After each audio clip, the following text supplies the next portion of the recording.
নমস্কার, সুস্মিতার রান্নাঘরের আরেকটা এপিসোডে সবাইকে স্বাগত। আজকের রেসিপি পেটাই পরোটা। বাড়িতেই খুব সহজে কীভাবে পেটাই পরোটা বানিয়ে নেবেন, তাহলে ফলো করতে হবে এই রেসিপিটা শেষ পর্যন্ত দেখার জন্য অনুরোধ রইল।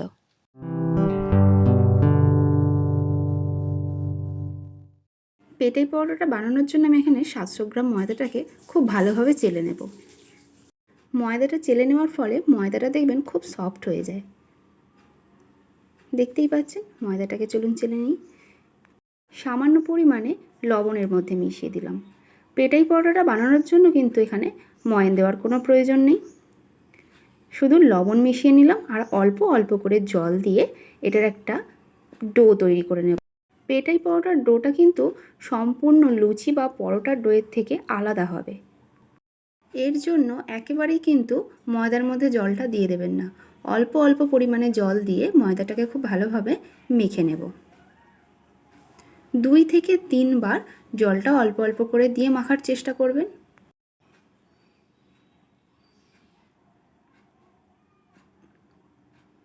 এরকম একটা স্টিকি ডো তৈরি করে নিতে হবে, যেটা মাখার সময় আপনি বুঝতে পারবেন যে হাতে এটা আটকে যাচ্ছে।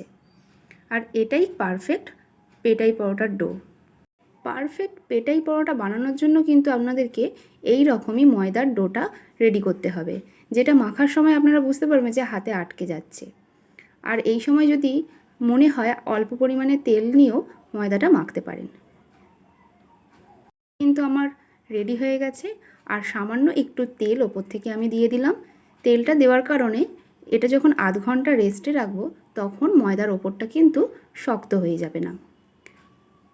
এইভাবে তেলটাকে ভালো করে মাখিয়ে নিলাম। মাখিয়ে নিয়ে আধ ঘন্টা এটাকে রেস্টে রেখে দেব। আর রেস্টে রাখার সময় একটা ভিজে রুমাল এর ওপরে দিয়ে দিতে পারেন, যাতে ময়দাটাও শুকিয়ে না যায় আর ময়দাটা টেক্সচারটাও খুব ভালো আসে। চলুন আধ ঘন্টা পরে আপনাদেরকে দেখাচ্ছি। আধ ঘন্টা রেস্টে রাখার পরে দেখতে পাচ্ছেন ময়দাটা কিন্তু আগের থেকে অনেকটা স্মুথ হয়ে গেছে, আর এই সময় কিন্তু হাতেও আটকাচ্ছে না। এরপর আমি কিচেন স্ল্যাবের উপরে ময়দাটাকে রেখে আবারও একবার মেখে নেব। আর এই সময় যদি আপনাদের হাতে আটকেও যায়, কখনোই কিন্তু গুঁড়ো ময়দা ব্যবহার করবেন না। কিচেন স্ল্যাবের উপরে 2-3 মিনিট মাখলেই কিন্তু ময়দাটা আর হাতে আটকাবে। এরপরে এই ডোটা থেকে আমি ছোট ছোট করে লেচিগুলোকে কেটে নিচ্ছি। আর লেচিগুলো যখন কাটবেন আপনাদের চাটুর অনুযায়ী কেটে নেবেন। কিন্তু সমস্ত ডো থেকে কিন্তু লেচিগুলো কাটা হয়ে গেছে। লেচিগুলোকে আমি একবার হাত দিয়ে এইভাবে রাউন্ড শেপ দিয়ে দেব। পেটাই পরোটা বেলারও কিন্তু একটা নির্দিষ্ট পদ্ধতি রয়েছে, এটাকে 2 স্টেপে বেলে নিতে হয়। চলুন আপনাদেরকে দেখিয়ে দিই। কিচেন স্ল্যাবের উপরে অল্প একটুখানি তেল দিয়ে এর মধ্যে একটা লেচি নিয়ে নিলাম, আর এটাকে গোল করে বেলে নিতে হবে। এই মুহূর্তে যদি কোনো ড্যাড়া ব্যাকাও হয়ে যায় কোনো প্রবলেম নেই, কারণ আরেকটা স্টেপও বাকি আছে বেলার। বেলে নেওয়ার পরে এর মধ্যে সামান্য গুঁড়ো ময়দা ছিটিয়ে দিতে হবে। ঠিক মাঝ বরাবর থেকে একটা চাকু দিয়ে এরকম কেটে নিতে হবে। তারপরে সাইড থেকে এরকমভাবে রাউন্ড রাউন্ড করে এটাকে শেপ দিয়ে দেব। এইভাবে যখন চোঙের আকার সৃষ্টি হবে তখন ঠিক ওপরের মাথাটা ধরে এইভাবে চাপ দিয়ে দিতে হবে। প্রথম স্টেপের বেলা কিন্তু আমাদের কমপ্লিট হয়ে গেল। আরও একটা দেখিয়ে দিচ্ছি সেম প্রসেসে। এটা একটা রিকোয়েস্টেড ভিডিও।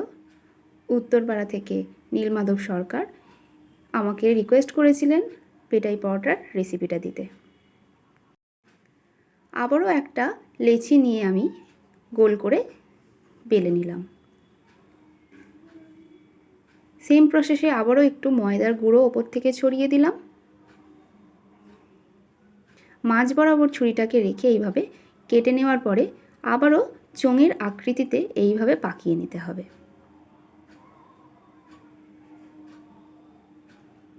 বাড়িতে পেটাই পরোটা বানিয়ে নেওয়া কিন্তু ভীষণই সহজ। আর এই রকমভাবে যদি স্টেপ বাই স্টেপ আপনারা ফলো করেন তাহলে একদম দোকানের মতন পেটাই পরোটাই বাড়িতে বানিয়ে নিতে পারবেন, তাও আবার কোনো ঝামেলা ছাড়া। এরপরে দ্বিতীয় স্টেপের বেলাটা আপনাদেরকে দেখিয়ে দিচ্ছি। আবারও কিচেন স্ল্যাবের ওপরে সামান্য একটু তেল নিয়ে লেচিগুলোকে আবারও গোল শেপে বেলে নেব। এখনই আপনারা বুঝতে পারছেন যে এর ভিতরের লেয়ারগুলো কিন্তু সম্পূর্ণ বোঝা যাচ্ছে। দেখুন, একদম পাতলাও নয়, একদম মোটাও নয়, এই রকমভাবে বেলে নিতে হবে। তাওয়াটাকে আমি আগে থেকে গরম করতে বসিয়ে দিয়েছিলাম। এরপরে পরোটাটা আমি তাওয়ার মধ্যে দিয়ে দিলাম। এটাকে লো টু মিডিয়াম আঁচে পরোটাটাকে করতে হবে। কখনোই হাই ফ্লেমে পরোটাটা করতে যাবেন না। পেটাই পরোটাটা এমনিই কিন্তু সাদা সাদা দেখতে হয়, সেই জন্য খুব একটা লাল করে কিন্তু ভাজলে ভালো লাগবে না। 1 থেকে 1.5 মিনিট লাগে একটা পরোটা করতে। দেখুন, এইভাবে 1 থেকে 1.5 মিনিট আমি উল্টে পাল্টে নিতেই কত সুন্দর পরোটাটা হয়ে গেছে। আর এরপরে দিয়ে দেব সামান্য পরিমাণে তেল। পেটাই পরোটাটা বানানোর জন্য কিন্তু খুব একটা বেশি তেলের প্রয়োজন হয় না। অল্প অল্প তেল দিয়ে এবার ফ্লেমটাকে একটু হাই করে পরোটাটাকে এপিঠ থেকে ওপিঠ ভেজে নিলেই পেটাই পরোটাটা রেডি হয়ে যাবে।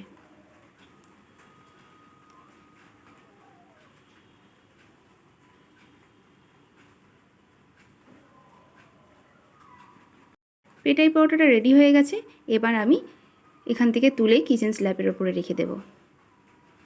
গরম গরমই পেটাই পরোটাটাকে কিন্তু পিটিয়ে নিতে হবে। মনের সব রাগ মিটিয়ে পেটাই পরোটাটাকে পিটিয়ে নিতে হবে। যেহেতু এর নাম পেটাই পরোটা, পিটিয়ে তো নিতে হবেই। আর দেখুন, এইভাবে 2-3 মিনিট পিটিয়ে নিতেই কিন্তু দোকানের মতন পেটাই পরোটা রেডি হয়ে গেছে। উপর থেকে ক্রিস্পি এবং ভিতর থেকে সফট। আর এইভাবেই ছিঁড়ে ছিঁড়ে নিলেই পেটাই পরোটাটা রেডি হয়ে গেল। যে কোনো ভাঙা আলুর তরকারি বা এমনি আলুর তরকারি, ঘুগনির সাথে পেটাই পরোটাটা সার্ভ করে দেওয়া যায়। এরপরে গরম গরম সার্ভ করে দিতে পারবেন। এইভাবেই সমস্ত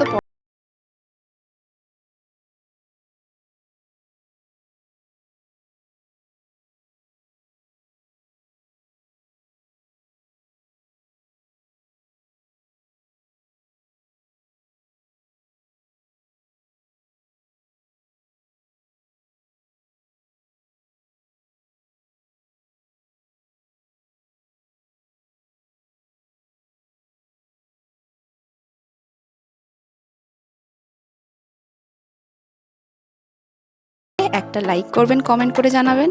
আর আমার চ্যানেলটি যদি নতুন বন্ধু হয়ে থাকেন, চ্যানেলটা অবশ্যই সাবস্ক্রাইব করে রাখবেন। আর পাশে থাকা বেল আইকনটা প্রেস করে দেবেন আমার ভিডিওর নোটিফিকেশান সবার আগে পাওয়ার জন্য। আবার দেখা হবে নতুন একটা ভিডিও নিয়ে। ততক্ষণের জন্য সবাই ভালো সুস্থ থাকবেন। ধন্যবাদ।